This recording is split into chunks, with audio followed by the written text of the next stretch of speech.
1922 में 15 साल का एक लड़का जापान के टोक्यो शहर में एक छोटी सी ऑटो रिपेयर शॉप में काम के लिए पहले दिन जाता है और इस शॉप का मालिक इस लड़के को देखकर बोलता है कि ये क्या काम करेगा इस ऑटो रिपेयर शॉप में, इसे कोई साफ सुथराई का काम दो। लेकिन कौन जानता था कि ये लड़का आगे जाके दुनिया के सबसे बड़े कार ब्रांड्स के साथ कॉम्पीट करेगा। ये कहानी है होंडा कंपनी के फाउंडर सोइचिरो होंडा की। 17 नवंबर 1906 में सोइचिरो होंडा जापान के एक छोटे से गांव शिजुओका में पैदा हुआ। इसने अपना सारा बचपन अपने फादर गिही होंडा के साथ बाईसाइकिल रिपेयर के बिजनेस में गुजारा, लेकिन सोइचिरो होंडा को ट्रेडिशनल एजुकेशन में कोई दिलचस्पी नहीं थी, पर इसे साइकिल रिपेयर करने में काफी मजा आता था। होंडा जब 8 साल का था तो इसने अपने गांव में एक मशीन देखी जो खुद ही 4 पहियों पर चल रही थी। ये फोर्ड कंपनी का मॉडल टी था। सोइचिरो बड़ा हैरान हुआ कि ये मशीन कैसे चल रही है, जबकि इस पे बैठा शख्स साइकिल की तरह पैडल भी नहीं मार रहा और ये खुद ही अपनी पावर पर कैसे मूव कर रही है। और यही वो इंसिडेंट था जिससे होंडा को इंजन्स का पता चला और इसको मशीन्स में इंटरेस्ट आना शुरू हो गया। 1922 में जब ये 15 साल का था, इसने मैगजीन में एक जॉब का ऐड देखा।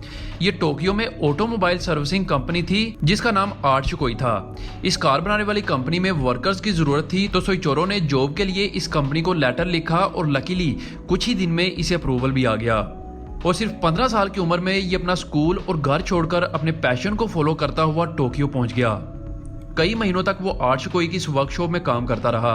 अब होंडा को तो मशीन्स में काफी इंटरेस्ट था, इसलिए वो चीजों को बड़ी ही जल्दी पिक करता और अगले चंद ही महीनों में वो इस वर्कशॉप में बनने वाली गाड़ियों के सभी पार्ट्स के बारे में तकरीबन सारी चीजें समझ चुका था। अब तक वो इस कंपनी का एक ट्रस्टेड मैकेनिक बन चुका था। इसके टैलेंट और डेडिकेशन से इस आर्चकोई कंपनी का मालिक भी इससे काफी मुतासर था। सोइचिरो होंडा अगले कई सालों तक इस कंपनी में काम करता रहा और उस वक्त की सबसे फेमस गाड़ियां बनाने में होंडा ने एक इम्पोर्टेंट रोल प्ले किया। 1928 में आर्चकोई के ओनर ने अपने इस बिजनेस को एक्सपैंड करने का फैसला किया और जापान के हमामात्सु सिटी में अपनी एक नई ब्रांच खोली। इस नई ब्रांच का इंचार्ज सोइचिरो होंडा को रखा क्योंकि ओनर को इस पर काफी ट्रस्ट था। 1930 तक सिर्फ 2 सालों में सोइचिरो ने अपनी मेहनत के दम पर आर्चकोई की इस ब्रांच को भी ग्रो कर लिया। अब तक होंडा एक ब्रिलियंट मैकेनिक और साथ ही एक अच्छा रेसिंग ड्राइवर भी बन चुका था। इसी दौरान इसने एक ऐसी स्पोर्ट्स कार डिजाइन की जो 120 किलोमीटर पर आवर की स्पीड से दौड़ सकती थी और इस गाड़ी ने जापान की हिस्ट्री के पिछले सारे रिकॉर्ड्स तोड़ दिए और अगले 20 सालों तक ये रिकॉर्ड इसी गाड़ी के पास रहा। सोइचिरो होंडा की जिंदगी में सब कुछ बहुत अच्छा चल रहा था, लेकिन इसी दौरान 1936 में रेसिंग के दौरान होंडा का एक खतरनाक एक्सीडेंट हुआ। इस एक्सीडेंट से वो मरते मरते बचा, लेकिन फिर भी इसकी लेफ्ट आई में बेहद शदीद चोट आई और इसका लेफ्ट बाजू भी बुरी तरह से फ्रैक्चर हो गया। कई महीनों तक हॉस्पिटल में रहने के बाद होंडा ने डिसाइड किया कि वो अब आर्चकोई में रिपेयरिंग का काम नहीं करेगा, बल्कि वो खुद की एक कंपनी खोलेगा जिसमें वो गाड़ियों के मुख्तलिफ पार्ट्स को मैन्युफैक्चर करेगा। 1937 में इसने अपने एक दोस्त काटू सोइचिरो के साथ मिलकर टोकाई सेकी नाम की एक कंपनी खोली। ये अपनी इस छोटी सी कंपनी में इंजन्स के पिस्टन रिंग्स बनाने पर काम कर रहे थे। कई फेलियर्स के बाद फाइनली इन्होंने पिस्टन रिंग्स के काफी डिजाइन तैयार किए और इन डिजाइन्स को सोइचिरो होंडा ने टोयोटा कंपनी को ऑफर किए, जो उस वक्त तक तकरीबन पूरे जापान में अपनी एक पहचान बना चुकी थी। लेकिन होंडा नहीं जानता था कि इसके बनाए गए पिस्टन्स में अभी भी कई फॉल्ट्स हैं।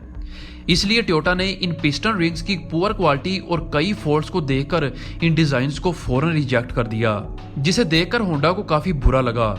इसने क्वालिटी को और बेहतर बनाने पर फोकस किया और साथ ही क्वालिटी और डिटेल को और डीपली समझने के लिए ये जापान की तकरीबन सारी कार मैन्युफैक्चरिंग कंपनीज में गया, जिससे ये कार के इंजन्स और रिंग पिस्टन्स को और डिटेल से समझ पाया।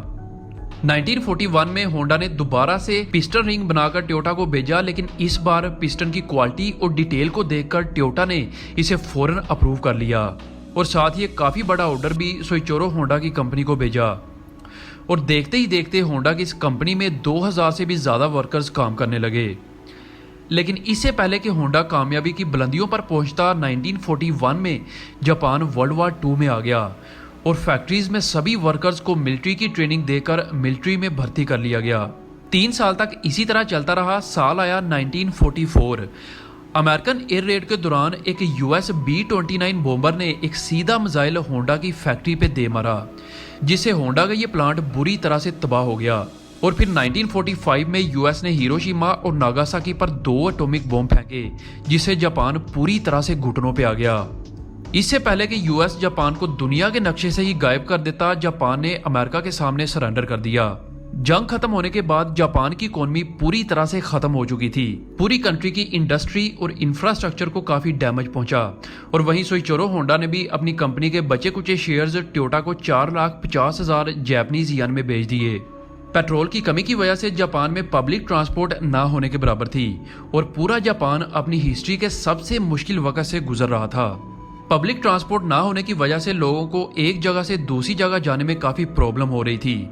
एक साल तक इसी तरह चलता रहा और अक्टूबर 1946 में होंडा ने अपने बचे हुए पैसों से 170 स्क्वायर फीट के एरिया में 12 लोगों के स्टाफ के साथ मिलकर रेडियो चलाने वाले जनरेटर का इस्तेमाल करते हुए एक इंजन बनाया, जिसे वो साइकिल्स पर लगाकर लोगों को काफी सस्ते रेट्स पर बेचने लगे ताकि ट्रांसपोर्ट का मसला हल किया जाता।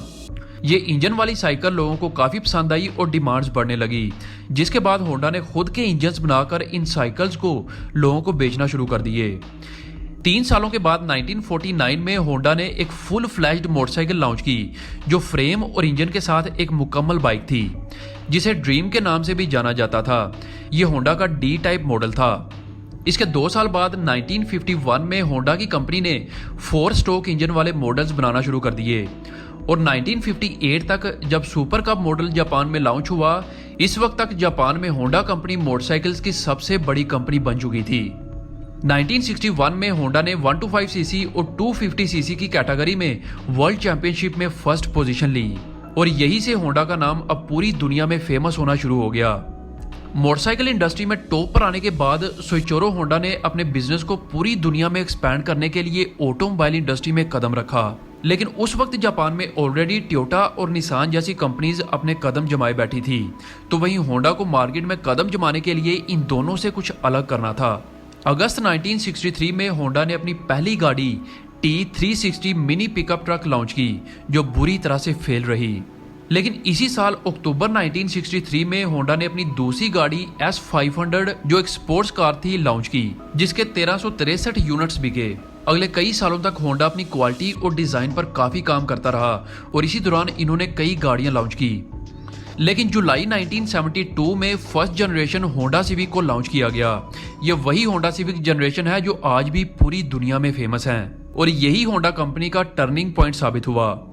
1980s में होंडा जापान की तीसरी सबसे बड़ी कार मैन्युफैक्चरिंग कंपनी थी और 1990 आते तक ये दुनिया की तीसरी सबसे बड़ी कंपनी बन गई और आज ये one of the most successful car companies में से एक है जो पूरी दुनिया में अपने यूनिट सेल करते हैं और होंडा का एनुअल रेवेन्यू $130 बिलियन से भी ज्यादा है।